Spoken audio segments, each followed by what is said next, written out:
नमस्कार, मैं चंदा यादव आपके साथ। आप देख रहे हैं जस्ट इंडिया। खबरों के प्रायोजक हैं एशियन कलर कोटेड इस्पात लिमिटेड। आपका विश्वास हमारी पहचान। मेडिफिर International taken a step to keep you safe from corona virus. रंज किया showroom in Rohtak and Bahadurgarh. Showroom पर आएं, टेस्ट ड्राइव लें और गाड़ी बुक कराएं। पलवल में 10वीं कक्षा की 16 वर्षीय नाबालिग छात्रा का अपहरण कर नेशनल हाईवे स्थित ओयो होटल में ले जाकर दुष्कर्म किया है। बता दें, दुष्कर्म के बाद किसी को बताने पर आरोपी द्वारा छात्र व उसके माता पिता को जान से मारने की धमकी भी दी गई है। शहर थाना पुलिस ने पीड़िता छात्रा की शिकायत पर आरोपी के खिलाफ मामला दर्ज कर उसे गिरफ्तार कर लिया है। बता दें, पलवल शहर थाना प्रभारी अनूप कुमार ने बताया कि शहर के एक मोहल्ला निवासी 10वीं कक्षा की 16 वर्षीय नाबालिग छात्रा ने पुलिस को बताया कि देर रात उसके पास धतर गांव निवासी टिंकू डागर का फोन आया और उसने मिलने के लिए घर से बाहर बुलाया। पीड़िता ने जब घर से बाहर आने के लिए मना किया तो आरोपी युवक ने उसे और उसके मम्मी पापा को उसके माँ बाप को जान से मारने की धमकी दी। पीड़िता ने आगरा चौक पर आकर एक व्यक्ति से फोन लेकर आप बीती अपने परिजनों को बताई तो उसके भाई आए और उसे घर ले गया। बता दें, पीड़ित ने घर जाकर अपने परिजनों को पूरी आप बीती बताई और साथ ही पुलिस को लिखित में शिकायत दी गई है। बता दें, पुलिस ने पीड़िता की शिकायत पर आरोपी के खिलाफ धारा 363, 366, 376, 506 के तहत पॉक्सो एक्ट के तहत केस दर्ज कर आरोपी को थाना क्षेत्र से गिरफ्तार कर लिया गया है। ये छात्रा है, उम्र 15 साल है जी, और यहाँ पलवल की रहने वाली है। उसने बताया थाने में अपने माता पिता के साथ आके, मेरे साथ रात ने टिंकू नाम का लड़का है, दतीर गांव का रहने वाला है, वो आया मेरे घर। उसने मुझे फ़ोन पे धमकी दी, या तो घर से बाहर आ जा, नहीं मैं तेरे माता पिता को तुझे मार दूंगा। तो मैं डर की वजह से बाहर आ गया और मुझे ज़बरदस्ती मोटरसाइकिल में बैठा के ले गया। किसी होटल में मेरे साथ उसने रेप किया और रात को फिर मुझे घर छोड़ गया। मैंने ये सारी बातें अपने माता पिता को बताई। माता पिता उसको लेके सुबह थाने में 5 बजे आए तो हमने उसकी तुरंत दरखास्त ली और उस पर कार्रवाई की। कार्रवाई करने आरोपी को गिरफ्तार कर लिया गया और मेडिकल वगैरह जो करा दिया गया, तफ्तीश जारी है। कैथल में शुक्रवार अल सुबह करीब 3 बजे एक निजी अस्पताल में 32 वर्षीय विवाहिता की मौत हो गई। बता दें, सफेदों की महिला सोनू की कैथल की अमरगढ़ कॉलोनी में 14 साल पहले शादी हुई थी। मृतक के स्वजनों ने ससुराल पक्ष के लोगों पर उसकी हत्या करने का आरोप लगाया है। बता दें, पति, सास और ससुर की गिरफ्तारी की मांग को लेकर उन्होंने पुराने बस स्टैंड पर रोड जाम भी कर दिया। थाना शहर प्रभारी शिव कुमार सैनी और थाना सिविल लाइन प्रभारी सुरेंद्र कुमार मौके पर पहुंचे। उन्होंने जाम लगा रहे लोगों को कार्रवाई का आश्वासन देकर समझाया, लेकिन वह सड़क से उठने के लिए तैयार नहीं हुए। वहीं दोनों थाना प्रभारियों ने जाम लगा रहे लोगों को आश्वासन दिया है कि जल्द ही तीनों आरोपितों को पति सतपाल, सास बोती और ससुर शेर सिंह को गिरफ्तार कर लिया जाएगा। वहीं करीब पौने घंटे बाद आश्वासन पर लोगों ने जाम खोल दिया।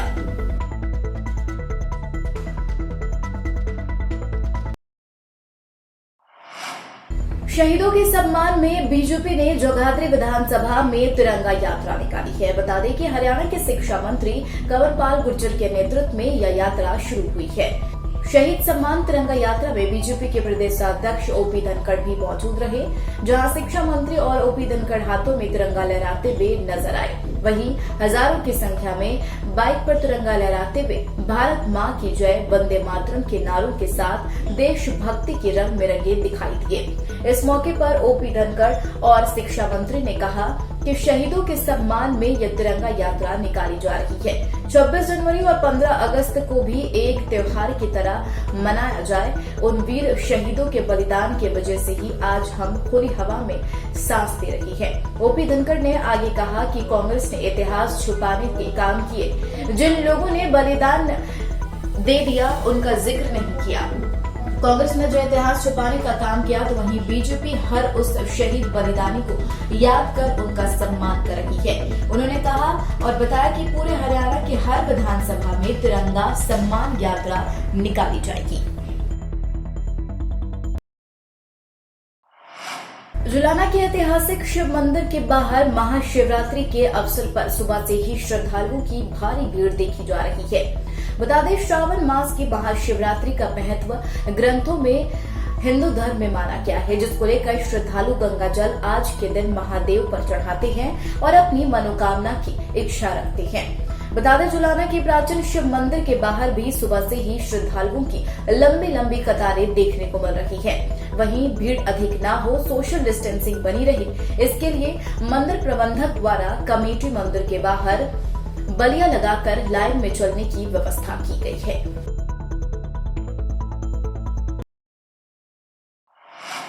कुरुक्षेत्र की भारतीय महिला हॉकी टीम बेशक आज मैच हार गई हो, लेकिन सेमीफाइनल में पहुंचना भी एक बहुत बड़ा इतिहास है। नवजोत कौर के पिता सतनाम सिंह का कहना है कि देश की बेटियां अच्छा खेली हैं और हार जीत गेम का एक हिस्सा है, लेकिन सेमीफाइनल में पहुंचना भी इतिहास है और आगे और भी अच्छा करके दिखाएंगे। बता दें, सतनाम सिंह ने आगे कहा, जब बेटियां वापस आएंगी तो उनका हर्षोल्लास के साथ स्वागत किया जाएगा।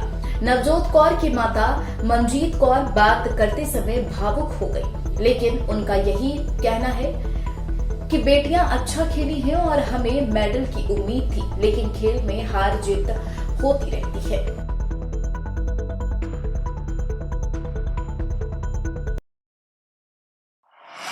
होटल हसनपुर थाना इलाका स्थित गांव घासेड़ा स्थित एक भीड़ रखने वाले व्यक्ति के पूरे परिवार को नशीला पदार्थ सुखाकर परिवार के सदस्यों के बेहोश होने के बाद चोर घर वालों से लाखों रुपए नकदी, सोने चांदी और आभूषण व जरूरी सामान की चोरी कर ले गया।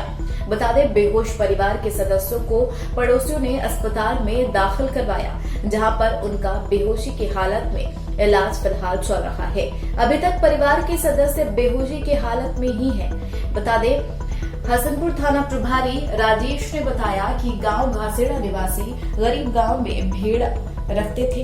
मंगलवार को उसके घर बाइक पर सवार होकर दो युवक भेड़ का दूध लेने आए। उस युवकों ने दूध लेने के बाद पीड़िता के परिवार के हर सदस्य को नशीला पदार्थ सुंघा दिया, जिसमें उसकी पत्नी, 12 वर्षीय बच्चा दलसाद बेहोश हो गए। पड़ोसी ने बताया कि वह करीब 80 भेड़ रखता है, जिसके बाद बेहोशी की हालत में चोरी की वारदात को अंजाम दिया गया। वहीं पुलिस का कहना है सभी को अस्पताल इलाज के लिए दाखिल करवाया है। अभी सभी बेहोश हैं। होश आने पर सबके बयान लेकर मामले की आगे जांच की जाएगी। वो दूध लेने आए थे हमारे यहाँ। किस चीज़ का? भेड़ का। अच्छा, आप भेड़ रखते हैं? भेड़ रखते हैं हम। कितनी भेड़ है?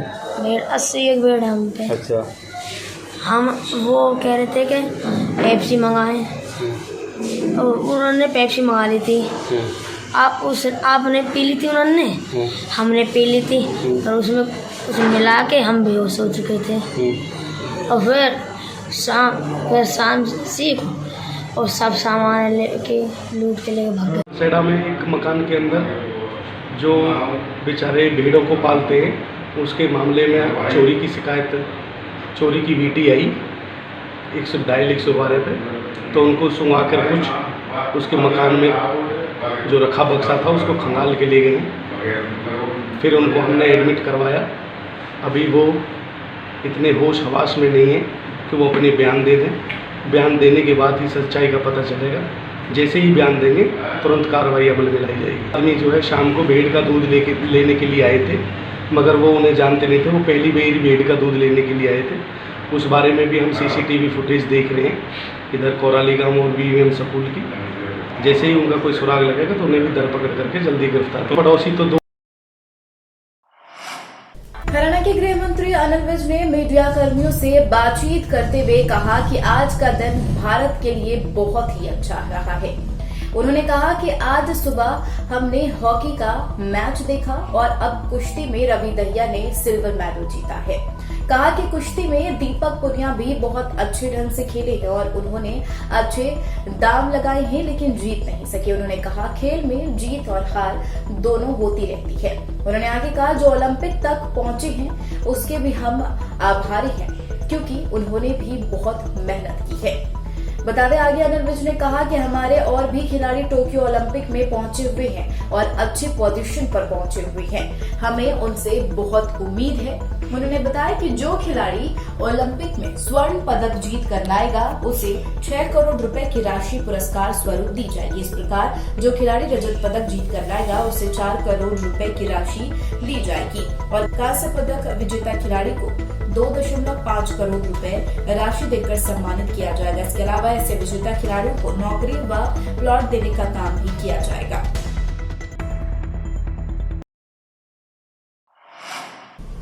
इसी के साथ हरियाणा की खबरों में आज के लिए फिलहाल इतना ही। और भी खबरों के लिए आप बने रहिए जस्ट इंडिया के साथ। नमस्कार।